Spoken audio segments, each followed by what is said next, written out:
Olá, seja bem-vindo ao nosso canal do YouTube Giroplay.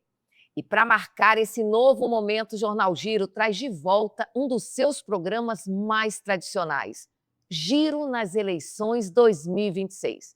Mas antes de continuar, não esquece de fazer a sua inscrição no nosso canal, acionar o sininho para receber as nossas notificações, ok? Aqui vai ser um espaço para informação, diálogo e participação democrática, especialmente para você. Nesta temporada, mais de 20 candidatos aos principais cargos em disputa estarão aqui conosco. Candidatos a deputado federal, estadual, senador e até ao governo de estado de São Paulo. Vamos conhecer juntos as propostas, trajetórias e ideias de quem pretende representar você nos próximos 4 anos. Porque antes de escolher, é preciso conhecer. E é claro que o Giro nas Eleições não poderia estar sem ela, que é a especialista do Jornal Giro em política, a nossa querida, minha colega Vanessa Dainese. Que alegria, mais uma vez, estar com você aqui nessa bancada sobre eleições. Exatamente, né? Mais uma eleição, Jornal Giro cumprindo o seu papel, a sua missão de levar até os eleitores, né, as informações de todo o processo eleitoral. É um prazer estar aqui com você de novo, Alessandra. Que seja uma temporada de muito sucesso e principalmente de muita informação, de credibilidade apartidária, né, para esclarecer, ajudar aí os eleitores da região a fazer uma escolha consciente, que é uma escolha que leva ali poucos segundos, mas Exatamente. que influencia aí bastante a nossa vida por 4 anos, né. Então, tem que ser feita com consciência, né. E é com essa responsabilidade que nós estamos aqui por você, para ajudar você nessa jornada a entender quem você vai eleger para cuidar da sua cidade, do seu município, do seu estado nos próximos 4 anos. E é claro que também nessa bancada, no nosso programa Giro nas Eleições 2026, nós temos a presença dela, que é CEO, publicist, a fundadora do jornal Giro, que eu sei que está bombando nesse ano de 2026. Bem-vinda, Cláudia Azevedo. Muito obrigada, Alessandra. É um prazer imenso, enorme, né, reestrear, né, o nosso podcast aí agora com novo formato. E sim, é um momento muito, muito feliz mesmo, porque o Giro, inclusive, completa 19 anos este ano, né, então a gente está muito feliz. Acabei de receber aqui a informação do Bruno da mídia que nós batemos hoje a marca de 15 milhões de visualizações nos últimos 30 dias. Então, eu só posso ficar muito feliz, muito grata e quero parabenizar, inclusive, a todos, né, da nossa equipe, com certeza. Bom, quero também aproveitar aqui esse espaço, Ale, para dizer que o jornal impresso o jornal impresso do Giro, ele volta a circular a partir do dia 27, semanalmente. Então, a partir do dia 27, semanalmente, você pode também retirar o teu exemplar nos principais semáforos aí da região oeste da Grande São Paulo, as principais cidades, como Osasco, Barueri, Santana de Parnaíba, Cotia, Itapevi e Jandira, entre outras cidades que a gente cobre, né, todo o Cioeste. E como não, como é uma tradição, né, Ale, na questão do giro, participar, ontem eu estava contando, foram 10 eleições, Vanessa.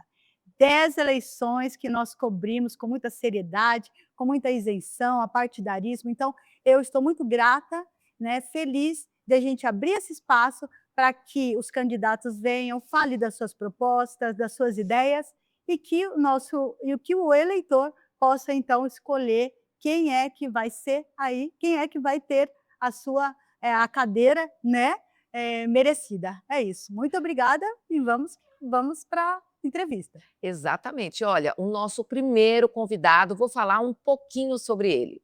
Ele começou na política aos 23 anos. Foi vereador, deputado estadual e prefeito de uma cidade aqui da nossa região por 2 mandatos, Itapevi, entre 2017 e 2024. Ele é administrador de empresas, pós-graduado em gestão pública pela FGV, construiu sua trajetória política muito ligada à gestão e à transformação da cidade. Nos 8 anos que esteve à frente da prefeitura, foram cerca de 500 obras entregues, com investimentos em educação, saúde, infraestrutura e mobilidade. Entre as principais marcas de sua administração estão as escolas do futuro, o ensino em tempo integral e a criação da primeira faculdade pública de Itapevi. Em 2020, Igor foi reeleito com mais de 98% dos votos válidos, a maior votação proporcional para prefeito do Brasil naquele ano. E é com muita satisfação que nós vamos receber o nosso primeiro candidato aqui para responder várias perguntas importantes para você. Seja bem-vindo, candidato Igor Soares. Olha, que alegria estar aqui nesse momento tão especial para o nosso país, para a nossa região. E vocês, mais uma vez, né, sendo pioneiros na cobertura das eleições, fazendo com que o eleitor possa conhecer os candidatos da nossa região, saber das propostas e o que pensa cada candidato para o futuro, principalmente do estado de São Paulo e do nosso país. Então, é um prazer muito grande estar aqui com vocês, grandes jornalistas, um veículo de grande credibilidade. Muito obrigado pelo convite. Então vamos dar início à primeira pergunta, senhor candidato Igor. Você passou 8 anos comandando Itapevi, deixou a prefeitura com 92% de aprovação e agora volta ao jogo eleitoral. A pergunta é direta: por que deputado federal? Olha, Alessandra, eu durante os 8 anos que estive à frente da prefeitura, percebi que todas as grandes conquistas que uma cidade pode absorver e que pode buscar em termos de recursos, bons projetos, estão em Brasília. Brasília é onde as coisas acontecem. E muitas vezes a gente não tem voz em Brasília. Então Itapevi, que é a cidade que eu amo e que eu servi por 8 anos, é uma cidade que nunca teve em sua história um deputado federal para chamar de seu. E aí, quando você olha para o entorno, que é um entorno muito importante para o estado de São Paulo, e aí quando eu digo entorno, eu digo cidades importantes do ponto de vista econômico, do ponto de vista populacional, como Barueri, por exemplo, Jandira, estão órfãos de uma voz na Câmara Federal, no Congresso Nacional. Então eu resolvi, de fato, por essa carência, por ter sido prefeito e ter necessitado tanto de ajuda do governo federal e não ter uma porta para bater, eu resolvi me colocar à disposição da nossa região. E eu acredito muito que eu ainda tenho muito a servir para essa região, conheço os problemas, os desafios, as dores das cidades. Então, com certeza, eu me coloco como um candidato preparado e conhecedor, né, dos problemas e desafios que nossa região enfrenta. Candidato, o senhor tem uma vasta experiência em cargos públicos. O senhor foi vereador, foi deputado estadual, foi prefeito por 2 mandatos, mas também tem aquela crítica, existe aquela crítica muito comum na política de que depois que o prefeito, né, que um político ocupa o cargo no executivo, né, de prefeito, muitas vezes ele não é um bom legislador, ele não consegue retomar e ser um bom legislador. Por que que o senhor, por que que o eleitor deve acreditar que o senhor vai ser um bom deputado federal? Olha, Vanessa, eu acho que hoje a gente precisa observar, primeiramente, sobre a ótica que a gente assiste hoje e essa descrença, que até eu mesmo como cidadão me coloco, né, como parte dessa descrença, de nomes que não estão primeiramente preparados, que não conhecem o que é servir e principalmente que entram para a vida pública para se servir dela, né? Então, quando você faz esse tipo de pergunta, olha, você esteve como prefeito, mas será que como legislador você terá experiência e capacidade? Eu não tenho dúvidas que terei, porque como executivo, eu fui um executor de fato de políticas públicas, mas eu tive que tratar com o legislativo, né? Um prefeito ele trata com sua Câmara Municipal, mas antes mesmo disso eu também fui vereador, tenho experiência como vereador que fui, deputado estadual também, então eu me sinto preparado sim, e com certeza vou conseguir realizar muitas políticas públicas, porque esteja onde estiver, o que vale, eu acho, é a vocação e a vontade de fazer, a vontade de servir. E eu acredito que eu tenho essa vontade de servir, acredito não, é a certeza que eu tenho em minha vida, é que eu me encontrei na vida pública, né? Eu sou empresário de profissão, mas é na vida pública que eu me realizo, servindo as pessoas, e seja através do executivo, onde eu posso, de forma mais direta, executar aqueles meus sonhos e desejos como administrador, mas também, sobretudo, como legislador, eu acredito que eu tenha muito a contribuir e estou preparado para isso. Só para fazer um complemento, eu faço essa pergunta mais pelo aspecto, o senhor acabou mesmo de falar, como prefeito, o senhor pode executar de fato, Sim. todas as decisões passam pelo o senhor é que assina, é que autoriza. E a Câmara, a gente sabe que tem projetos que levam anos, muitas vezes o mandato termina, né, e ele não consegue, muitas vezes, ser aprovado. Como que o senhor está pretendendo trabalhar, esse aspecto, né, depois de ter saído do executivo e lidar com essa questão, né, que são muitos deputados, muitos projetos, muitas coisas para serem votadas, a expectativa de ter ou não um projeto, aprovado na Câmara, caso o senhor seja eleito. Sem sombra de dúvidas, é uma preocupação que permeia, é claro, quando você pensa em enfrentar, né, um desafio como Câmara dos Deputados no país. Nós temos mais de 500 deputados, então não é e não será fácil a gente levar propostas que possam ser aprovadas, enfim, ser acatadas pelo parlamento e pelos pares.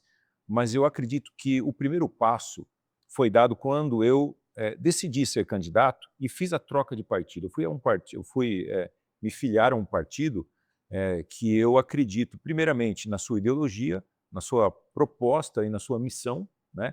Mas, sobretudo, também na força política que eu vou ter. O PSD hoje é um dos maiores partidos do país, nós temos uma construção muito sólida para esta eleição, né? Inclusive com candidatura à presidência da República, temos aí condições de eleger 7 governadores no Brasil. Isso eu estou dizendo assim, condição plena realmente de fazer com que 7 governadores se tornem governadores dos seus estados através do PSD.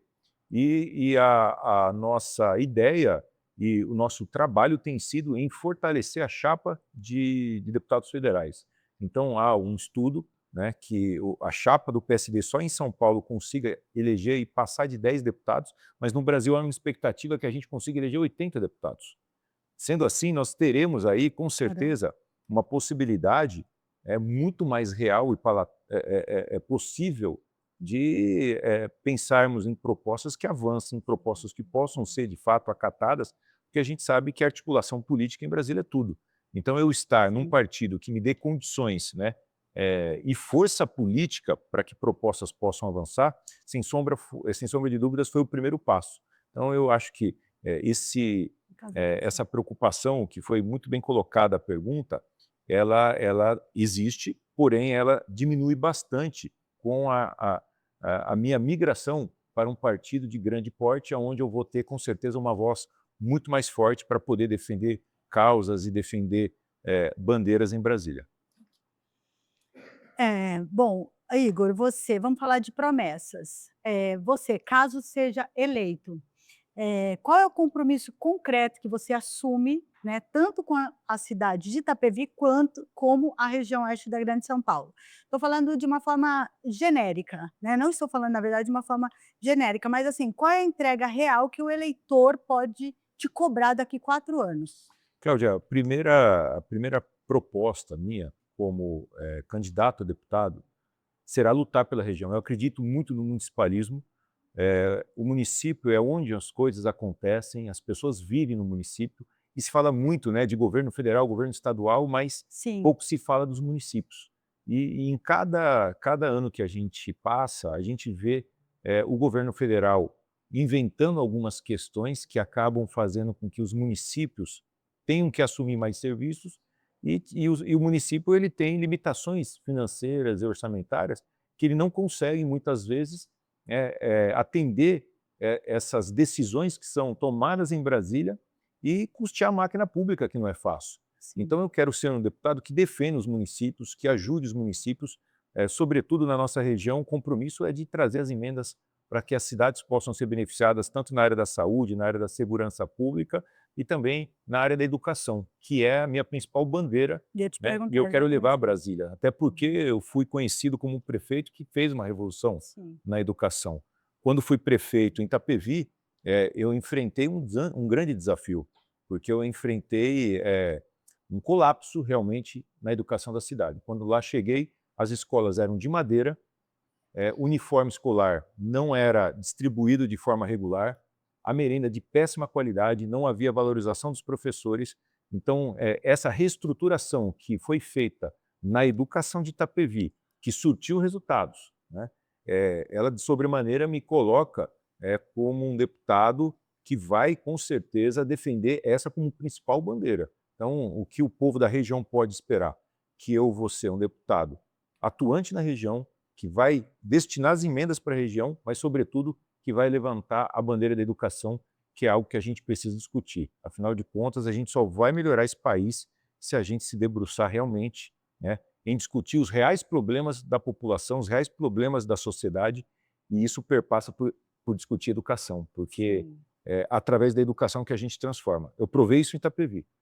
A sim. cidade de Itapevi é uma outra cidade e ela foi transformada através da educação. Eu não tenho dúvidas que o Brasil também pode ser transformado através da educação.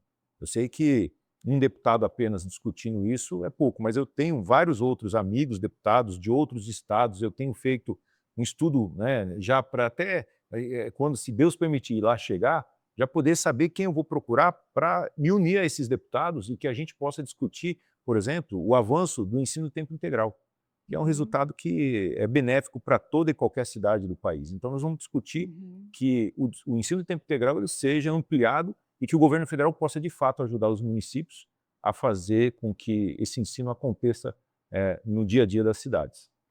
Uhum. Bom, vamos lá. Se eleito deputado federal, candidato, você defenderia a manutenção das emendas PIX em regras mais rígidas de fiscalização ou entende que o modelo precisa ser um pouco ou completamente revisto?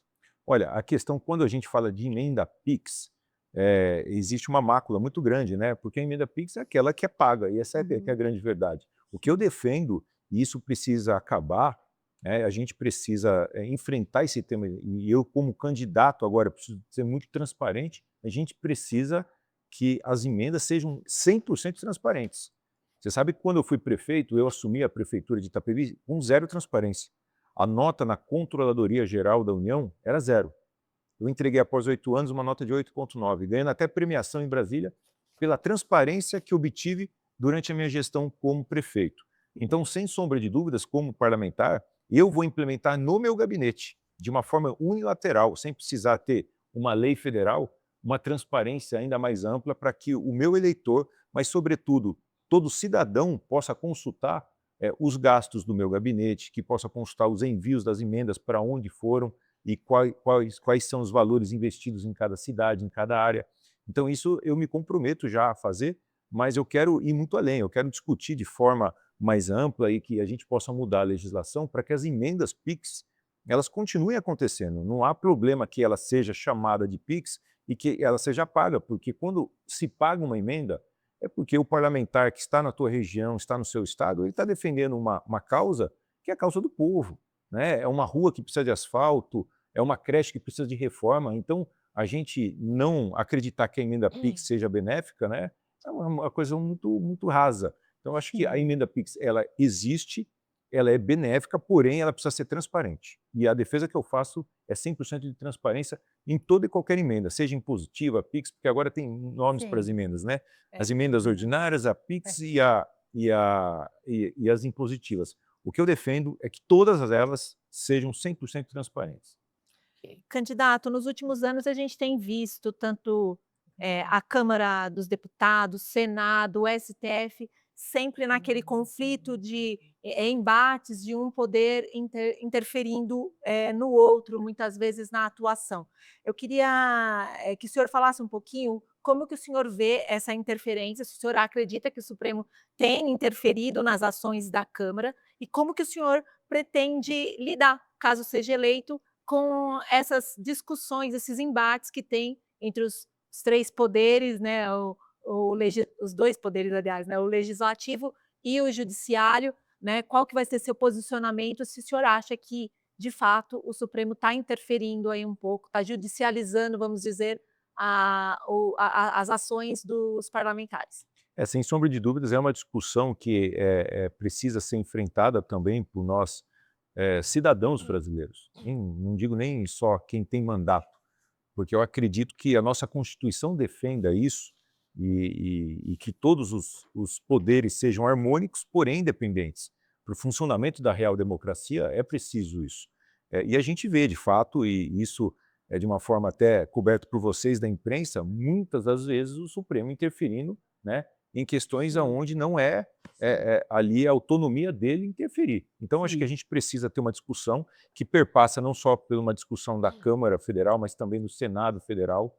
Eu acredito que o Supremo ele precisa ter a sua autonomia, ele precisa ter a sua independência, mas ele precisa respeitar também o seu limite. Então, eu acredito que a gente precisa debater isso de uma forma muito democrática e entre todos os poderes. Nós precisamos chamar, de fato, a sociedade para discutir. O que eu acho que está acontecendo hoje no país, pela polarização que já ocorre há algum tempo, essa briga de direita contra esquerda, que não está discutindo os reais problemas da sociedade, que não está discutindo os reais problemas da nação, e que muitas vezes faz com que os poderes ultrapassem suas divisas, né? E a gente fica nessa briga totalmente prejudicial para o país. Então nós precisamos, eu acho que, colocar a bola no chão, discutir os reais problemas da nação e entender que cada um dos poderes tem a sua independência, mas também tem o seu limite constitucional. Então, eu defendo como parlamentar, se for eleito, que a gente possa discutir isso de uma forma muito equilibrada,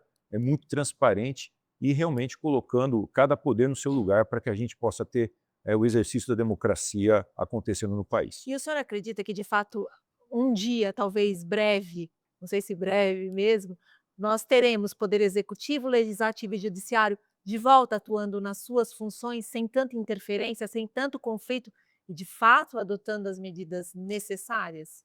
Olha, Vanessa, assim, é um desafio grande, porque, como eu disse, o país vive numa tensão hoje muito grande, né? A gente não discute mais os problemas, a gente discute agora a questão. E aqui veja muito bem, eu não estou aqui defendendo ou falando que a ideologia seja ruim ou positiva para o país e para uma nação, até porque cada um de nós temos as suas crenças, temos as nossas crenças, na verdade, temos a nossa ideologia política partidária, mas quando você não respeita o ser humano, quando você se torna até... Eu vejo, às vezes, as pessoas discutindo política no país hoje, as pessoas estão cegas. Elas querem, por exemplo, se a pessoa é de direita e ela não concorda com uma política pública de esquerda, né, ela precisa discordar sobre essa política e não sobre a pessoa, o ser humano que está ali colocando, né, a sua opinião ou a sua, né, sugestão. E a gente está vendo uma questão de muito ódio, de muita raiva, e isso não vai levar o país a lugar nenhum. Então, por isso eu defendo uma política mais equilibrada, uma Sim. política mais centrada, para que a gente possa, de fato, discutir, né, de uma forma muito madura com todos os poderes, o lugar de cada um deles. Então, nós só vamos construir isso se a gente tiver diálogo e respeito. E eu vou chegar com essa voz, assim como eu fiz em Itapevi. As pessoas me perguntam: poxa, prefeito, mas por que você teve 98% dos votos, não tiveram outras candidaturas? E eu digo a elas: não, tiveram sim, nós tivemos lá 3 candidaturas, a minha e mais 2 outras. Mas talvez eu tenha conseguido fazer em Itapevi. É claro que Itapevi é um território, é muito menos complexo, né, para se fazer esse debate, mas eu consegui fazer um debate onde eu incluía todos, onde eu respeitei todos e onde a gente construiu pontes e não, né, brigas e não foi ali uma política de lacração. A gente colocou a bola no chão e nós discutimos o problema da cidade. Então a gente fez com que o arco de alianças, inclusive até no meu governo, tivessem pessoas do espectro de direita e espectro de esquerda convivendo de forma harmônica, porque existem políticas boas da esquerda, existem políticas boas da direita. E nós conseguimos provar que isso fez com que a cidade avançasse. Então, a gente precisa pensar nesse tipo de política para o Brasil, e essa é a política que eu defendo, de um equilíbrio, de um diálogo, e eu acredito muito que há possibilidade e há caminho para isso. Na verdade, a minha pergunta era exatamente sobre isso, né, por ter esse embate tão forte, né, na Câmara dos Deputados, né, esquerda, direita, e essa situação e oposição, e essa guerra e essa briga, e aí eu ia perguntar exatamente para você se você vem no enfrentamento e ou você vem no diálogo, mas como o PSD, inclusive, é um partido, né, mais de centro Sim. ali, ele vai então amenizar essas situações de diálogo entre os deputados. Sem sombra de dúvidas, Cláudia. E assim, você falando do PSD e do posicionamento político do PSD, eu queria até abordar sobre esse tema, porque as pessoas apelidaram os partidos do centro de centrão, de uma forma pejorativa, como se o centrão negociasse com os dois lados. Não. O centro é o ponto do equilíbrio. O Uhum. centro, às vezes, é aquele que consegue enxergar que existem boas políticas da esquerda, existem boas políticas da direita, existe a negociação que ela é normal e ela precisa acontecer para que qualquer nação possa ter o seu desenvolvimento. Não adianta a gente se fechar, às vezes, para um país, né, que é uma potência da economia mundial, porque esse país defende uma ideologia na sua forma majoritária, a gente se fecha para ele e vira inimigo desse país. Sim. Não, a gente precisa pensar no nosso país. O Uhum. que vai ser saudável para o nosso país, para o agro do nosso país, para a economia do nosso país? E a gente precisa dialogar com todos. Então, quando a gente fala o PSD é um partido de centro, ele é de centro, de fato. Ele é o centro das ideias, ele é o centro do bom senso. Agora, o que a gente não defende, e aí eu quero te dizer que isso eu não sou, é que eu não vou ser aceito nesse bolo que fala, olha, o Igor é do centrão. Não, jamais, porque eu não sou um político que negocia, eu não sou um político que fui envolvido em escândalos, eu sou prefeito, fui prefeito 8 anos, fui deputado, fui vereador, e hoje eu tenho a honra de dizer que eu não tenho um processo de condenação, todas as minhas contas aprovadas no Tribunal de Contas, inclusive semana passada tive a notícia da 8ª aprovação, então eu não posso ser colocado num bolo como centrão, porque eu sou um cara equilibrado, tenho um bom senso e quero discutir os reais problemas. Então eu sou de centro e o PSD eu defendo que tem muitos nomes bons e excelentes que são de centro, também em outras agremiações partidárias, né? É que quem colocou esse apelido do centrão e aí coloca todo mundo no mesmo bolo, essa briga da direita com a esquerda, Sim, sim. porque eles precisam continuar brigando, porque a sobrevivência da esquerda com a direita, ela só vai se dar se essa briga continuar, Uhum. né? E aqui, de forma muito clara, eu defendo o bom senso, o equilíbrio, e eu acredito muito no país, e se não for para essa eleição, para uma próxima, que a gente possa ter um presidente da República que pense assim, que pense de forma centrada, que possa ouvir os dois lados e que possa juntar e unir o país, porque hoje o país está dividido. Até para fazer as pautas avançarem, né? Avançarem. Porque acaba ficando muito É uma travado coisa assim, e olha, quem perde é a população, eu fico somos nós. assim, às vezes pensando, puxa, será que as políticas da esquerda, é claro que na sua grande maioria defendem a reforma agrária, né, movimentos sociais, mas, poxa, será que não tem ninguém ali também falando sobre o agro? Porque a direita colocou um rótulo no PT, né, Sim. na política da esquerda, dizendo o seguinte, eles são contra o agro. Mas será que são mesmo? Existem políticas públicas que desfavorecem o agro, claro, com certeza existem. Então a gente precisa entender e desmascarar tudo isso, porque não é porque está no espectro da direita ou no espectro da esquerda que concorda com uma coisa e discorda da outra. Eu acho que a gente precisa ter um equilíbrio e discutir cada desafio de uma forma concreta para que a gente possa resolver, a gente possa fazer com que esse país cresça, com que esse país tenha uma qualidade de vida melhor para o nosso povo, para a nossa gente. Tudo pelo bem do país, não é não? Exatamente. Exatamente. E você está ligado aqui no Giro Play, Giro nas eleições 2026, e o primeiro candidato a deputado federal participando do nosso programa é o candidato Igor Soares. Igor, outra pauta polêmica na Câmara dos Deputados será a redução da maioridade penal. Qual o seu posicionamento com relação a isso? E se o senhor é favorável ou contra essa redução?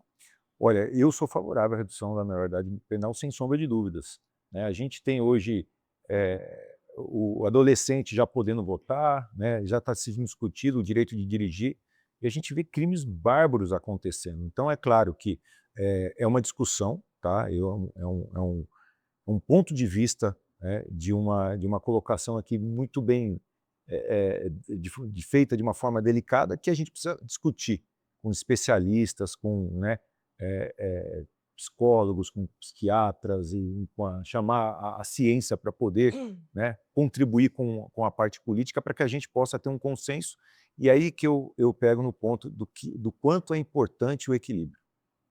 Porque não é que falando porque eu defendo essa tese ou essa proposta que eu tenho total razão nisso. Então, a gente precisa discutir isso e é por isso que a gente vive nesse país democrático, para que a gente possa abrir essa discussão de uma forma mais ampla e de fato, se alguém, de repente, me convencer ao contrário, aí pode ser que eu tenha que voltar atrás, né, dessa minha colocação. Mas até que se prove o contrário, eu defendo sim, até porque eu vejo crimes bárbaros acontecendo, famílias chorando, né, a morte dos seus entes queridos, Sim. por criminosos que têm 17 anos, que assim, é uma questão muito delicada, né, de tratar. Dias atrás, existiu, foi noticiado até pela imprensa um crime em Guarulhos, que o adolescente ele tinha 17 anos e 11 meses e ele cometeu um homicídio.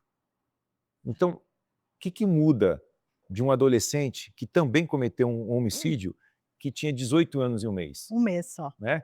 Então, por conta de dias, Sim. um recebeu um benefício de uma lei. Então, talvez a gente tenha que discutir, talvez, uma coisa um pouco mais flexível, que a partir dos 18 seja, de fato, uma data, né, um corte, mas de 16 aos 18, de repente, a gente vê o peso do crime cometido, enfim, a gente vai precisar discutir isso, mas eu acho que é preciso discutir.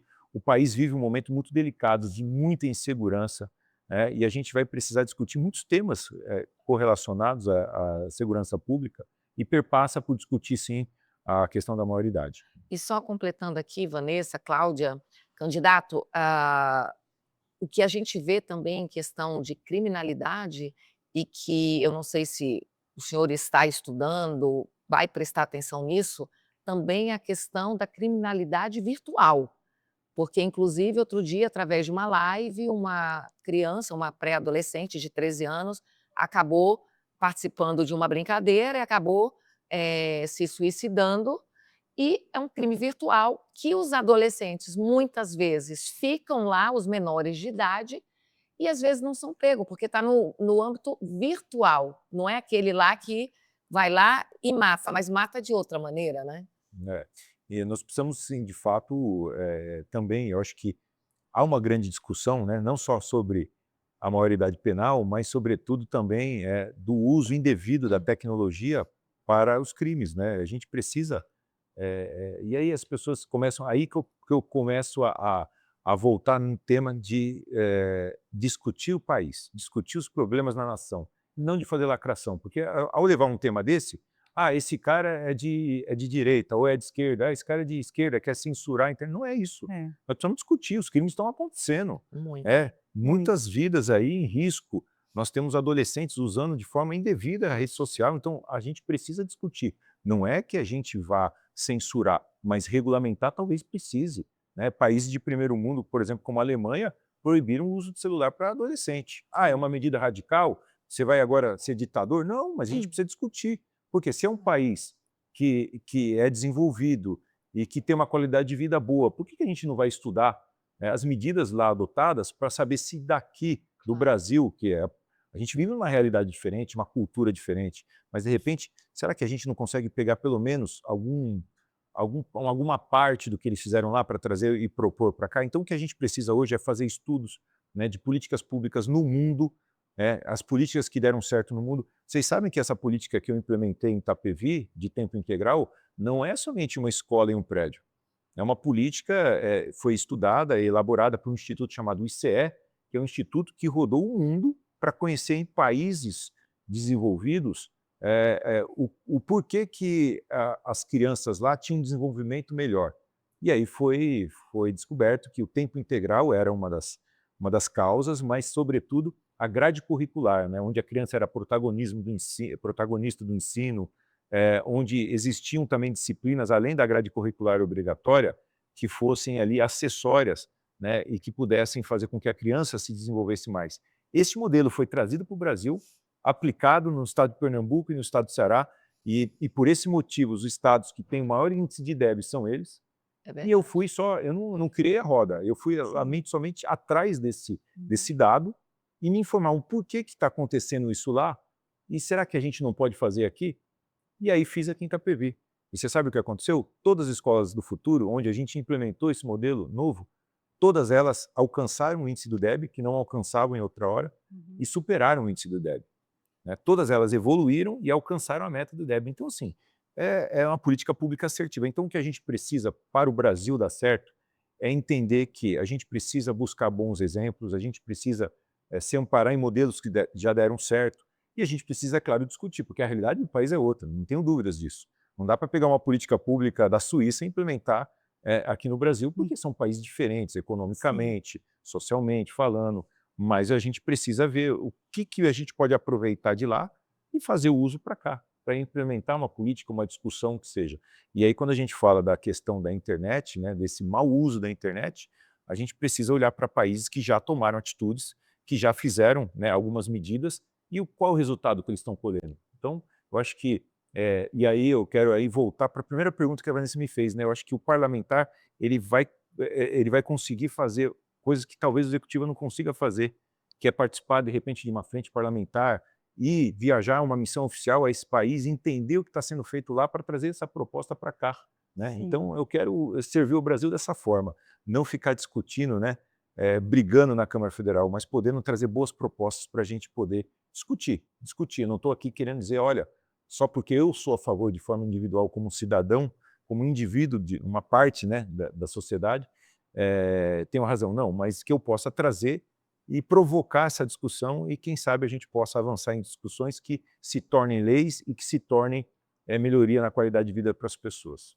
Candidato, dá uma agilizada um pouquinho, porque eu sei que a gente está com o horário um pouquinho apertado, mas eu Sim. queria falar um pouquinho de legado. O senhor falou de educação, né, que foi uma das suas principais ações como prefeito de Itapevi. Queria que o senhor destacasse mais duas, que o senhor olha e fala, sinto orgulho de ter feito isso, foi um trabalho bem executado, que o senhor deixou de legado para Itapevi. Olha, Vanessa, quando eu assumi a prefeitura de Itapevi, a cidade era conhecida pela cidade das enchentes. Quando chovia, a cidade mais afetada e atingida pelas chuvas aqui da região era Itapevi. Então eu me debrucei sobre esse tema, eu não quero aqui dizer e ser leviano falando, olha, o Igor acabou com as enchentes de Itapevi. Não, muito pelo contrário, ainda existe um desafio muito grande pela frente. Mas eu fiz um plano e um planejamento para que a gente pudesse, a médio e longo prazo, resolver esse problema crônico da cidade, e arregacei as mangas e trabalhei. Então eu entreguei 3 piscinões, canalizei córregos, rios, e hoje eu posso dizer com orgulho que alguns bairros da cidade, que outra hora eram invadidos pelas águas em qualquer chuva, hoje já tem um cenário totalmente diferente. Então foram obras grandiosas, obras que impactaram fortemente a qualidade de vida das pessoas e que hoje eu me orgulho muito em passar alguns bairros e receber um abraço de uma pessoa que diz, olha, eu perdia tudo com qualquer chuva que vinha e hoje eu tenho segurança, eu posso dormir em paz. Então isso não tem preço. E outra grande entrega, eu acho que foi o equipamento que eu entreguei para a saúde, chama-se Centro Integrado de Saúde. Dias atrás até, Cláudia, eu recebi a informação que esse equipamento já fez 1000 atendimentos. Não quero dizer que, desculpa, 1000 não, 1 milhão de atendimentos. Não quero dizer aqui que 1 milhão de pessoas passou por lá, mas procedimentos. Então, às vezes, uma pessoa é atendida e faz centenas de procedimentos no ano. Mas Sim. foram 1 milhão de procedimentos realizados por esse equipamento. E Itapevi não tinha um centro de diagnóstico que as pessoas pudessem fazer uma tomografia, não tinha um lugar para fazer hemodiálise, as pessoas viajavam 2, 3 horas para fazer um tratamento tão traumático para quem faz. Então, esse equipamento, sem sombra de dúvidas, trouxe dignidade para as pessoas e hoje eu me orgulho muito de ter entregue esse equipamento chamado CIS, Centro Integrado de Saúde. Aí tem mais outros, o SER, que acabou de ser entregue, que eu deixei prontinho, o Teco acabou de entregar, que é um centro de reabilitação, primeiro da região com hidroterapia, aí tem um cemitério biosseguro, aí tem mais de 100 quilômetros de ruas asfaltadas, regularização fundiária, eu fui o líder na região, mais de 10.000 regularizações fundiárias entregues, muita coisa foi feita. E fazendo aqui uma pergunta ao oposto da Vanessa, você aqui falou das principais conquistas, né, mas também a política se trata de uma autocrítica Sim. também. Então eu queria saber de você, assim, o que, você, hoje fez nos seus últimos mandatos em Itapevi que você não faria? Olha, Cláudia, eu não me arrependo de nada que eu tenha feito. Eu acredito que a gente, é claro, na vida, como na vida pessoal, de ordem pessoal, a gente acerta e erra, mas Sim, tudo que eu fiz foi de coração e com o desejo de acertar. Então eu não faria, assim, eu não faria uma análise assim, olha, o que eu não faria. Talvez o que eu tenha deixado de fazer, sim, né? Até por questões de limitações econômicas, financeiras, não me permitiram ali serem feitas. Uma das coisas, por exemplo, quando eu falei, olha, eu fiz uma revolução na educação, e de fato, quando eu cheguei, os professores ganhavam abaixo do piso salarial, piso nacional dos professores. Eu consegui elevar isso. Só que o meu sonho, por ser filho de professora, era que os professores de Itapevi fossem os professores mais bem pagos do Brasil. Mas aí quando você enfrenta uma situação que perpassa por questões legais, você não pode, você tem legislações a serem seguidas, você tem hoje, pelo Tribunal de Contas do Estado, um percentual de gastos com o servidor público que você não pode elevar, senão você é enquadrado numa lei de responsabilidade fiscal, sim, né? Você tem a questão orçamentária, que se você der um aumento para uma categoria, você administra uma cidade que não é composta só por professores, é composta por professores e por demais servidores que fazem a cidade acontecer. Então, se você dá um aumento para uma categoria, você tem que dar para outra, porque o sindicato vai cobrar. Então, é como equilibrar pratos, sabe? Mas assim, se tem uma coisa que eu queria ter feito e talvez não tenha feito por limitações, como eu disse, financeiras e legais, é de fato fazer o seguinte, falar que, olha, eu tive 98% dos votos, mas o que eu mais queria ter ficado conhecido é, olha, o Igor foi o prefeito que colocou o professor de Itapevi com o maior salário do Brasil, né? Esse seria para mim assim a maior entrega de toda a vida, né? Mas uhum, quem sabe um dia a gente não consiga ter um país aonde o professor, porque isso perpassa também por legislação nacional. A gente precisa valorizar mais os nossos professores. E muitas vezes o prefeito quer na ponta fazer, mas não consegue porque é limitado. Ele tem que cumprir com essa regra, né? sim. Então, quem sabe um dia a gente possa, em Brasília, propor mudanças e que a nossa sociedade possa entender que uma das profissões mais nobres e especiais desse país, dessa nação, e eu ouso dizer, é uma profissão mundialmente mais importante de todas seja o professor, né? Então, talvez este seja aí um sonho meu, uma coisa que eu não consegui ver acontecer, mas enfim, todas as outras eu acho que a gente trabalhou muito para acertar, e se eu errei, eu peço desculpas ao povo pelos erros. Candidato, só retomar um pouquinho, o senhor falou, logo no começo da entrevista da sua ida para o PSD, mas o senhor foi integrante aí do Podemos por muitos anos e teve uma parceria aí muito grande com a deputada Renata Abreu, que é presidente nacional da Legenda. Eu gostaria de saber, né, nessa sua decisão de troca de partido, se houve em algum momento um desgaste dessa relação, dessa parceria, né, porque a Renata, até em um evento em Itapevi, no qual eu estava, e o governador Tarcísio de Freitas também, ela chegou até a brincar que o senhor, dentro do partido, era um nome que poderia ocupar o cargo de governador, né, ser candidato a governador no futuro. Então eu gostaria de saber se houve um desgaste dessa relação, ou se essa troca de legenda ela ocorreu por conveniência eleitoral, um partido com mais possibilidades do que o Podemos atualmente. Olha, Vanessa, eu vou responder de trás para frente. Eu não vejo como conveniência, eu vejo realmente eh, como um alinhamento. O PSD hoje me oferece um alinhamento em tudo aquilo que eu acredito, uma construção de um país equilibrado, um partido forte, e a gente precisa entender que quando a gente chega no Congresso Nacional, se a gente tiver num partido forte, a gente tem voz. Se não tivermos, seremos mais um. Então, eu Sim. acho que a vinda para o PSD se deu por esse motivo. Sobre a Renata é uma querida, é uma amiga que eu tenho, né? Não sei, da minha parte, não abalou em nada o respeito, a admiração que eu tenho pela mulher, pelo ser humano que a Renata é. E aí eu tive que tomar essa decisão, é uma decisão que, de fato, ela precisa ser madura e precisa ser entendida como uma decisão política e não pessoal, né? Se Sim. fosse de ordem pessoal, com certeza eu poderia conviver por muito mais anos ao lado da Renata, mas é uma decisão política.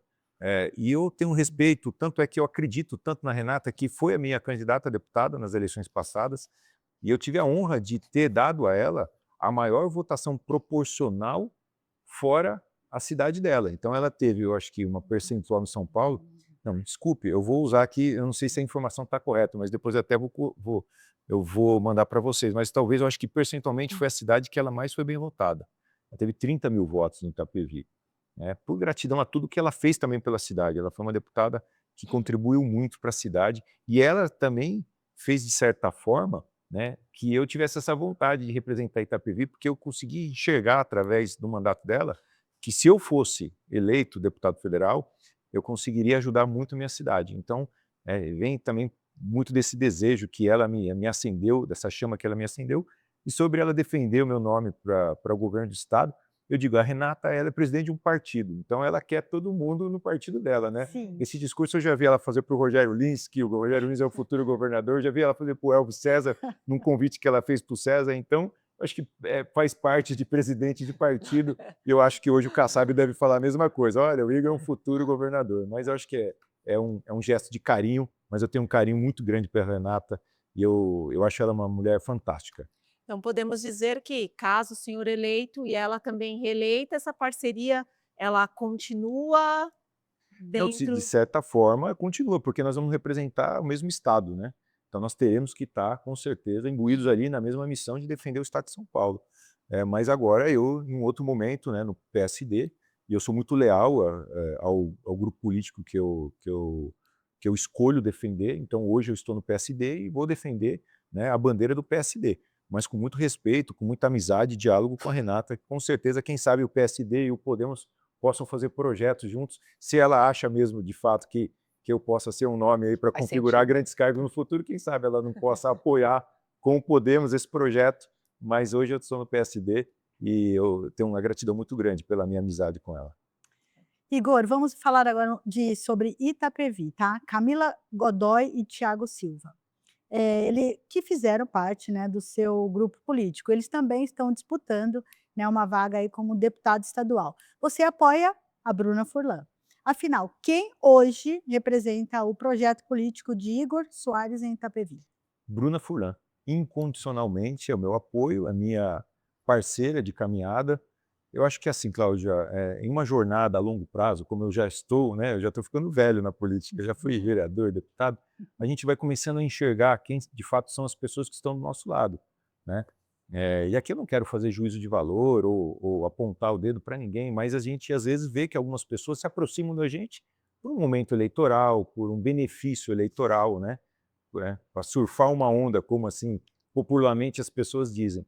Mas as pessoas que estão ali no momento de necessidade, no momento de, né, de dor, no momento que a gente mais precisa, são aquelas pessoas que a gente precisa valorizar. E a Bruna sempre esteve ao meu lado, nunca me largou a mão, nos momentos difíceis, onde a minha aprovação não era tão boa, nos momentos que a cidade precisou de ajuda, do ponto de vista econômico financeiro, através de emendas, a Bruna sempre esteve ao meu lado. Então, nesse momento, é uma decisão que precisa ser norteada pela gratidão.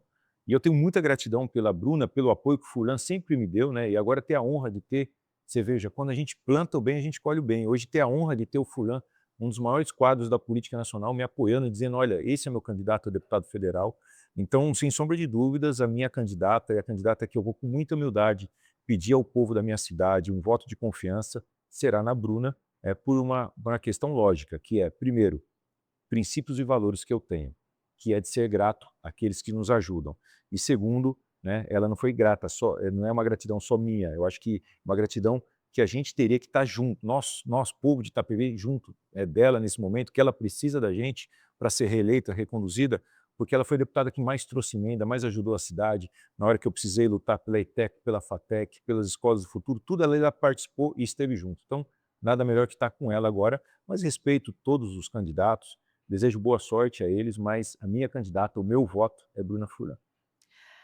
Candidato, você não teme que essa quantidade de candidaturas ligadas ao mesmo campo político acabe dividindo os votos e enfraquecendo justamente o grupo que você ajudou a construir? Alessandra, veja bem, eu me assustei quando eu vi, não só nesse campo, tá? Mas eu digo agora como região, quando eu vi Ah. essa avalanche de candidatos na região. E eu não falo só de Itapevi não, viu? Eu falo de todas as cidades. A gente Sim. vai por Santana de Parnaíba, por Barueri, por Cotia. Na última eleição, eu me lembro que nós tivemos só 2 candidaturas a deputado federal na região. Nós tínhamos carência Verdade. de nomes. Agora tem centenas eu não vou falar milhares, mas centenas de nomes, talvez, É. a candidato. Então a gente vê Verdade. projetos, né, e assim, a gente respeita, mas projetos de ordem municipal, né, sendo colocados agora num momento que o Brasil precisa tanto, né, de bons representantes. E esses votos vão acabar, né, sendo perdidos, porque as pessoas saem candidatas e às vezes a gente, por exemplo, eu preciso de em torno de 100 mil votos para ser eleito. Eu sei que só Itapevi não vai me dar condição de ser um deputado federal. Então eu tenho trabalhado há 1 ano em várias cidades e com muito trabalho, com muita fé, eu vou tentar buscar essa cadeira. Mas aí você vê candidatos que anunciaram a candidatura há 30 dias atrás, há 15 dias atrás, né, parece que para atrapalhar outro candidato, aí o outro candidato quer sair candidato sabendo que não tem chance, mas ele tem uma eleição municipal adiante e ele quer projetar o nome dele.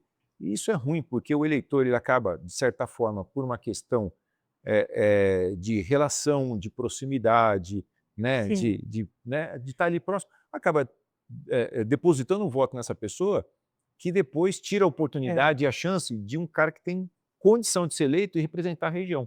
Mas, enfim, eu acho que nós vivemos num país democrático e é por isso que eu não posso aqui dizer, olha, eu sou contrário a isso. Não, mas eu estranhei, de fato, me preocupei. A Lamenta. gente, lamento. Talvez a palavra correta, Alessandra, seja o lamento, mas, enfim, nós não podemos baixar a cabeça para essas questões. A gente precisa enfrentar, respeitar todos, como tenho respeitado. Tenho feito uma campanha limpa, olhando para frente, e a gente abriu o horizonte e a gente está buscando esses votos até fora da nossa região, mas eu não tenho dúvidas que a região, se ela se organizasse, ela conseguiria ter votos suficientes para eleger 4 deputados federais, 6 estaduais, sem precisar, né? A gente está aí disputando de uma forma Antecipando uma eleição municipal. municipal numa geral, né? Inclusive o próprio político sério que quer trabalhar de verdade, ele acaba perdendo espaço para esses votos de protesto, Sim, digamos assim, é. né, de E artistas, você tem, entre e aspas, você tem né? dois fatores, né? Você tem um fator que é de rede social hoje, que é algo que vem crescente Sim, toda eleição. sim, Dias sim. atrás um jornal noticiou que um pseudo-candidato, protetor, se diz protetor dos animais, ele simulava, eu acho que jogou um cachorrinho num córrego para depois simular um resgate, mas as pessoas estavam filmando esse ato. Nossa, Então você imagina, eu sou um nossa. apaixonado por animal se eu fosse um cidadão que não tivesse o meu candidato. Aí eu estou assistindo ali o WhatsApp, o Instagram, né, e passa uma pessoa que faz um resgate de um animalzinho desse. Me toca o coração, eu falo, pô, vou votar nessa pessoa. Então estou sendo enganado, é claro que Nem me fala. a gente está sujeito a isso, né? Há Sim, candidatos também que colocam um terno, gravata, fazem um bom discurso, falam que vão melhorar a saúde, chegam lá e se servem do poder. Mas enfim, mas a internet, de certa forma, ela vai invadir a nossa região. Muitos votos vão ser sucumbidos da região sim. para votos da internet, votos da TV, né? E a gente, ainda com essa disputa, com tanta gente disputando um voto numa região, talvez a gente perca um pouco por isso. Mas a gente não pode desanimar. Eu tenho muita fé que o nosso trabalho vai dar certo e eu estou aí com muita esperança que eu possa ser um dos nomes para representar a nossa região. A gente já está chegando aqui no fim, Igor, mas eu Reta quero final. tocar num assunto que é inevitável, né? Não tem como falar. O senhor ajudou a eleger o seu sucessor, né? O prefeito Teco, e atualmente ele tem recebido algumas críticas, né? A área de saúde, que até foi alvo de algumas denúncias. Eu queria que o senhor fizesse uma avaliação, né? Da atual gestão. O senhor, que foi prefeito por 2 mandatos, vive em Itapevi, como que o senhor tem avaliado aí a gestão do seu sucessor? Olha, primeiro que o Teco ele tem dado continuidade a todas as obras e as políticas públicas implementadas por nós, né? E esse foi o compromisso dele. E eu vejo que nos 2 primeiros anos são anos de ajuste, porque o Teco é um outro prefeito, ele tem uma outra cabeça, então ele está ajustando a máquina para que ele possa entregar, né, aquilo que ele propôs no plano de governo dele. Então ainda é muito cedo para a gente fazer um julgamento se o Teco está indo bem ou mal. Todo prefeito, né, nos 2 primeiros anos, né, enfrenta desafios. Eu mesmo enfrentei nos meus 2 primeiros anos muitos desafios. Talvez eu, nesse momento que o Teco está, eu teria até um pouco mais de críticas, né, sobre a minha pessoa e dúvida, e que depois elas acabaram sendo sanadas com muita entrega e com muito trabalho. Então eu acredito muito que ele, nos próximos 2 anos, né, vai entregar aquilo que ele tem no seu plano de governo, mas principalmente no coração, que é de dar continuidade a essa política que Itapevi aprovou, que deu certo, que a gente vê né, os olhos das pessoas brilharem, as pessoas se orgulharem de viver naquela terra. Falando rapidamente aqui, a gente já está aqui com o tempo estourado também, você tem, como a Vanessa falou, citado aí para, quer dizer, supostamente citado para uma candidatura a governo de São Paulo. Mas agora o projeto é para deputado federal, né? Mas olhando para os próximos 4 anos, Igor, há uma possibilidade de você intensificar, lógico, seu trabalho em âmbito nacional, federal, ou você pensaria numa candidatura, numa eleição daqui 2 anos para prefeito de Itapevi novamente? Olha, eu costumo dizer, e muitas pessoas que estão próximas a mim ouvem muito eu dizer essa frase: uma agonia por dia.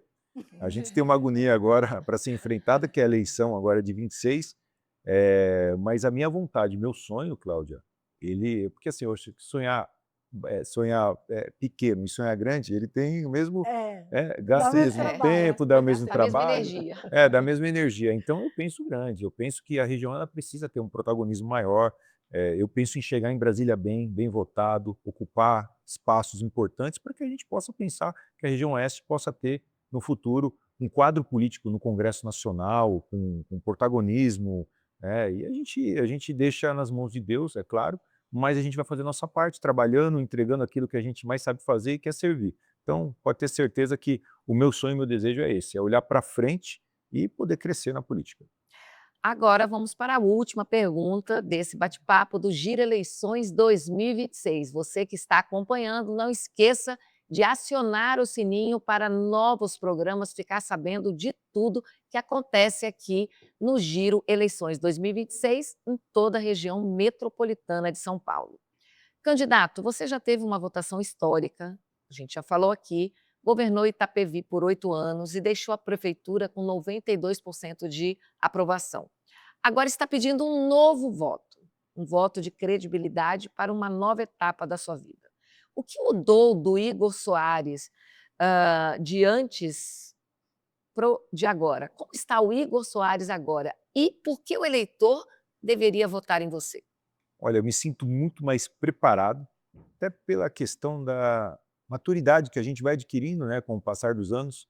Para não falar que eu estou ficando velho, então vamos falar mais maduro, mas mais experiente. Eu acho que a gente conseguiu, ao longo dessa jornada, conhecer mais os problemas das pessoas, entender mais o ser humano. Então, eu me sinto preparado, né, e eu quero aproveitar esse momento aqui e olhar para você que está aí em casa nos assistindo e pedir esse voto de confiança. Você, principalmente de Itapevi, que já acreditou, que já votou no Igor, peço de novo, você que viu a cidade ser transformada, a cidade que ainda tem desafios, é claro, não vou aqui esconder isso, mas você viu a cidade ser transformada e a gente pode fazer uma política muito maior do que essa implementada em Itapevi. A gente pode levar boas ideias para a região, para cidades vizinhas. Então eu estou aqui pedindo com humildade que a gente possa também ser propagador dessa boa notícia, né, que a região pode ter um federal, pode ter uma voz em Brasília. Você convence um amigo da cidade vizinha, um amigo do interior, vale o voto em todo canto do estado. E pedir aqui também com muita humildade o voto para a nossa querida deputada Bruna Kieck da região, nossa querida deputada Bruna Furlan. Então, federal é 5500, Igor Federal, e estadual Bruna Furlan 10010, deputado estadual. Muito obrigada, Cláudia, por favor. Eu que agradeço, quero agradecer a participação do candidato Igor Soares aqui. Obrigada por ter aceito nosso convite aqui para ser o primeiro na estreia do Giro nas eleições e sucesso aí na empreitada. Muito Obrigado. obrigada a vocês. Vanessa? Eu agradeço também, agradecer o candidato, agradecer a todos que acompanharam essa entrevista. Já deixar, né, o convite aí para as próximas, então fica aí ligado nas nossas redes sociais. Eu não vou perder a oportunidade aqui de vender o peixe. Entra lá no nosso portal girosa.com.br para você acompanhar as principais notícias da região, atualizadas de hora em hora. Então, para você ficar antenado sobre tudo, de política, cultura, cidades, tudo que está acontecendo nos municípios aqui da região oeste, é só entrar lá no nosso portal. Vou repetir, girosa.com.br. E mais uma vez, obrigada. Fala só a sua rede social para que as pessoas possam acompanhar lá todo o trabalho que você está fazendo aí durante a sua candidatura. Igor Soares, _SP. Só digitar Igor Soares, eu acho que já busca lá, Igor Soares no Instagram, no Facebook, e pode me seguir lá, com certeza vai ser um prazer receber você em minha rede. Ok, muito obrigada, Igor, Cláudia, Vanessa, mas principalmente a você que acompanhou o Giro nas eleições 2026. Ele foi o nosso primeiro entrevistado e temos mais 20 para você ficar por dentro de tudo, tá bom? Não esqueça de seguir o Jornal Giro nas redes sociais e acionar o sininho aqui para ser notificado de todos os nossos programas. Deus abençoe e até o nosso próximo programa.